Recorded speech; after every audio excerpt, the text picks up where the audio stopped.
तर काय म्हणता मित्रमंडळी, जय भीम नमो बुद्ध आहे. तुम्हाला तर माहीतच आहे की आपण 3 महिन्यापर्यंत ग्रंथपठणाचे ब्लॉग टाकणार आहे. तर आपल्या ग्रंथपठणाच्या ब्लॉगचा दिवस आहे 67वा. तर मित्रमंडळी, काही न वेळ गमावता वळूया आपण आपल्या टॉपिककडे. बौद्ध जीवन मार्ग. सत असत म्हणजे सत्य, असत्य आणि पाप. शुभ कार्य करीत राहा. तथागत भगवान बुद्ध म्हणतात की शुभ कार्य हे करीत राहा, अशुभ कर्मात सहयोगी बनू नका, पाप कर्मे करू नका. हा बौद्ध जीवन मार्ग आहे.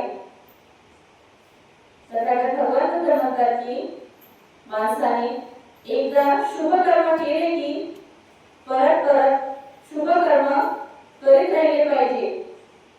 शुभ कर्म इतके अविरत करीत राहावे की त्या योगे अंतःकरणातील सर्व इच्छाही शुभ कर्माकडे लागाव्यात. शुभ कर्माचा संचय करीत राहणे सुखकर आहे.